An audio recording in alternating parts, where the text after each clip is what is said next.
Remember, boys, do your jobs, take care of each other. Like best will take care of you. May Lord have mercy on our souls. We'll get through this together, right, Edwards?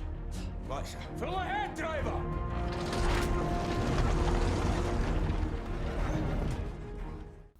Battlefield 1 was released worldwide on October 21st in 2016. The World War I first-person shooter was developed by EA DICE and published by Electronic Arts.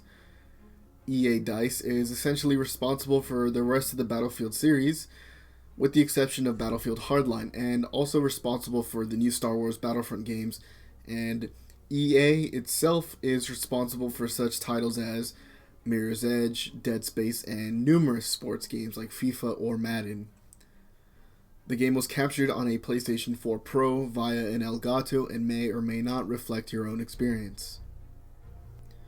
The game is more multiplayer based, so I won't be doing my usual introduction to the game. That being said, there is a single player campaign for this game, and it's different from the usual war shooter campaign in that the game is divided into several stories. These stories tell different stories of different soldiers in World War I. Just off the bat, the single player campaign is too good for a Battlefield game. In fact, it's too good for any first-person shooter I've ever played. It shouldn't be this good. The first story that you're actually thrown into immediately when you first download it or you put in the game in your PlayStation, it starts off with such a disheartening message: you are not expected to survive. Those words alone set the tone for the rest of the game, both in single player and in multiplayer. So the first story starts out with you defending your position from the German offensive. When you're finally killed, and you will die, a name and a pair of dates fade in. You wouldn't think something so simple would be so effective, but it is. The name and dates show that you're not just some grunt. You were a human being, but at the same time, you're just another tally to a long list of World War I casualties. You're just part of a stat. You then jump into the shoes of another soldier, same level, same place, and then you die. And then another name, and another pair of dates. And then this all happens again, and again, and again. The rest of the stories don't follow the same format, and instead follow the exploits of a single soldier. There's no big Nolan twist after you play all the stories. These are all individual stories, and as such, you're allowed to play them in whichever order you want. If you were to go, from left to right, the first story follows an English tank operator that's new to the front lines. The second story follows an American gambling man that becomes a legendary pilot. The third story follows an Italian twin scaling the mountains to cover his brother. The fourth story follows an Australian runner in the battle to open a new war front down in the Middle East. And the fifth and final story follows an Arabian tribeswoman revolting against the empire with the help of none other than Lawrence of Arabia. All of these stories tell a story of survival, redemption, courage, and hope. It puts a new perspective on World War I, World War I is passed over a lot in the mainstream media in favor of World War II. I mean, these soldiers fought for their countries, but they fought even harder for those around them. They sacrificed, actually thinking that this was the war to end all wars. And these stories become double-edged swords, for us, because what they did, it helped others, sure, but we know that at the same time it was all pointless, because World War I directly led to World War II. And I'm not just referring to Battlefield, the campaign stories. Just think about the countless stories from World War I veterans. So yeah, Battlefield 1 stories may be fictional, but they reflect the reality of World War I veterans. Everything they did just ended up being for nothing. Because like I said, it led to World War II. The single player campaign is just incredible overall. Just the feelings I got after finishing these stories were second to none in any first-person shooter I've ever played. I played as soldiers. I played as people that felt like human beings. Battlefield 1 handled World War I as respectfully as anyone possibly could in making a video game. The visuals are beautiful. If you've ever played a Battlefield game before, you know the level of detail that usually goes into their maps. The cutscenes are amazing in the single player campaign, and the in-game visuals look crazy good. I never once had a problem with visuals in either multiplayer or in single player. Everything was clear, everything was shiny, even the mud would reflect the sun. And when a plane or a blimp goes down or a building is destroyed, for the most part, it looks pretty kick-ass, not gonna lie. The maps are incredibly detailed and heartbreaking because at some point you have to ask yourself, people used to live on these lands, before it became hell on earth. In certain maps and levels, you can see more going on in the horizon, so not only did they put a lot of attention to detail in your immediate surroundings, but also to the areas around the map that you can't actually go to. The audio is just as amazing as the visuals. The Battlefield theme has come back, but now it's a little more orchestral, and it's more fitting to the overall World War I theme. And dare I say it, it's probably the best the theme has ever been. The music for the game is awesome. There is one song that really hit home and stayed with me, and I'm ashamed I can't pronounce it. I can't pronounce the name of it, assuming it's the actual name of the song because I heard it on YouTube. But I can't pronounce it either way. So it played at the end of the final story in the campaign, and I just loved it.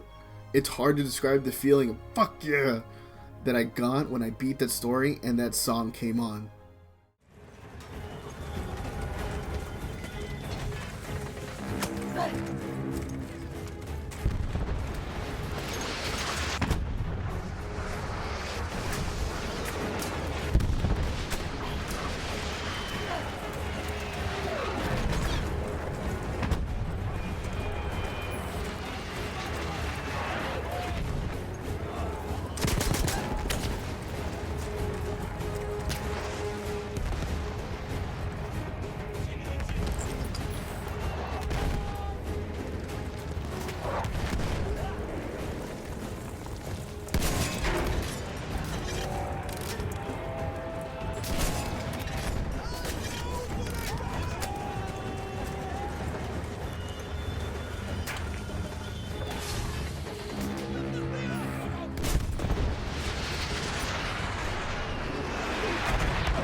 Vengeance can be a sweet or bitter brew. How did you find it, Zara?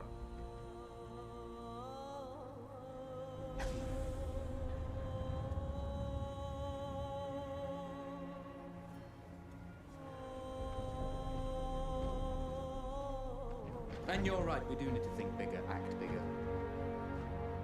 Maybe even the Suez Canal.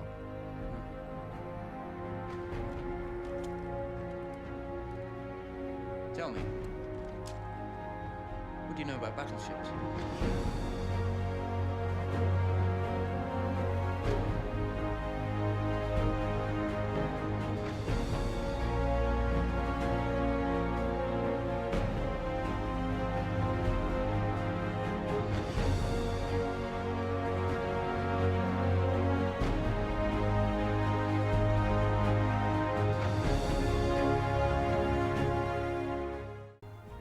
The voice acting is great from everyone involved, from the main characters in the story to the NPCs throughout the entire game.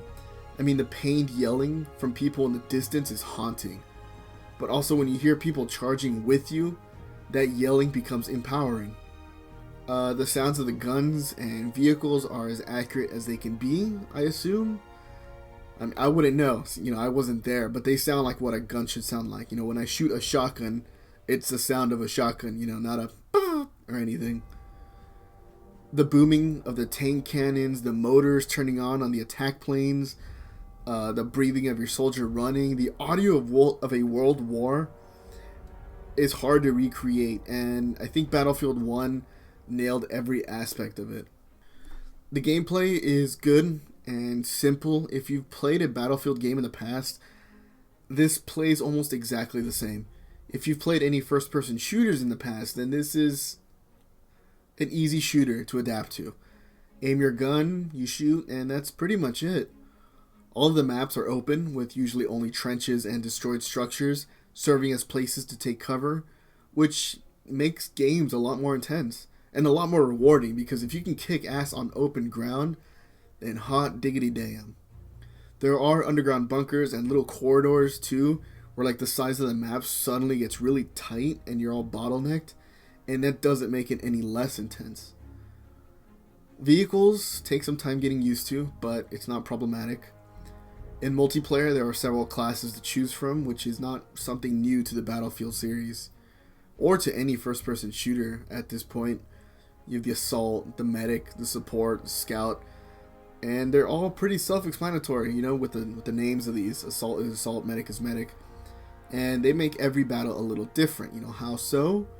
Well, if the opposing team has a group of highly skilled snipers, your movement on the map changes. If the opposing team are just charging at you with assault weapons, your movement on the map changes again. If they're good with vehicles and stationary turrets, your priorities change. And believe me, you will encounter some crazy good sniper teams, some crazy good assault teams, some crazy good vehicle teams in your experience with Battlefield. And this totally, it really, I'm not just saying this because, oh, you know, the game would, no, like, your experience will change, even in a single map, depending on the opposing team. Anyways, as you level up with the class, but only for that specific class you are using. For example, if you're great with the assault class, more assault weapons will open up for you in that assault class. But if you want better weapons in the medic class, you have to play with the medic class. It really forces you to try other classes, you know, which is nice. It's an incentive. There's also loot crates to open, but they don't do much besides give you skins for your guns, so you will never be at a disadvantage.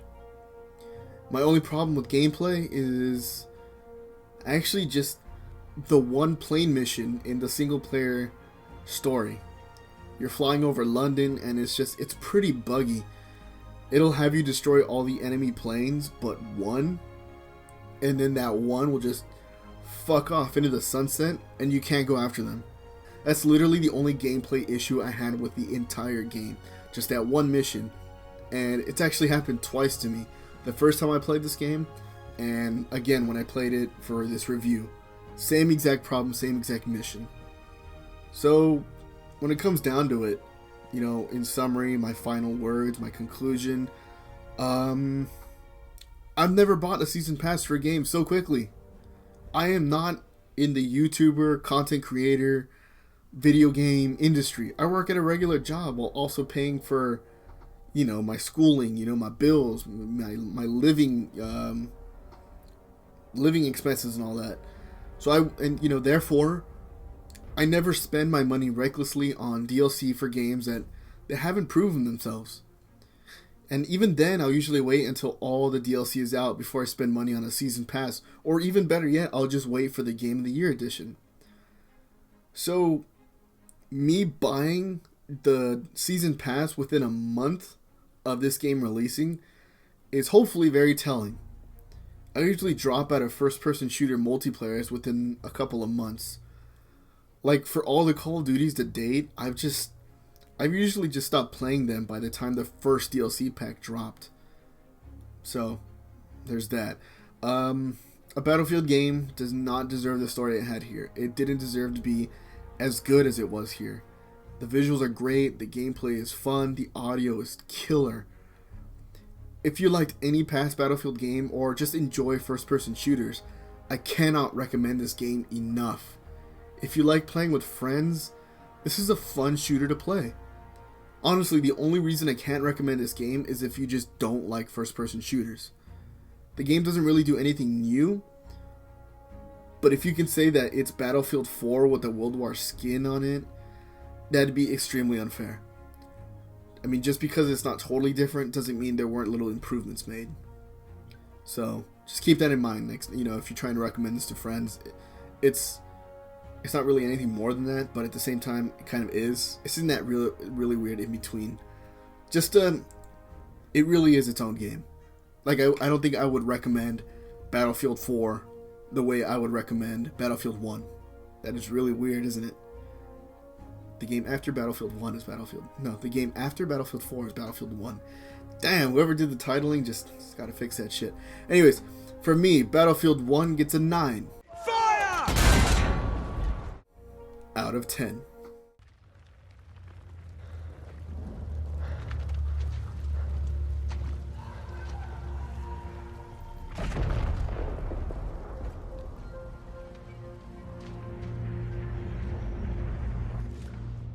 They push. We push. Every once in a while, we push hard enough that the light breaks through the clouds, and a world beyond the war glimmers, just out of reach.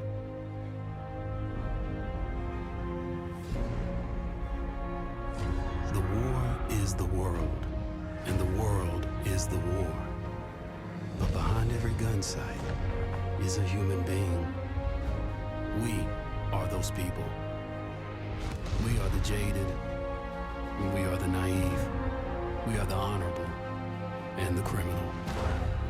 We are the bound for legend and the lost to history. We are the knights of the sky, the ghosts in the desert, and the rats in the mud. These are our stories.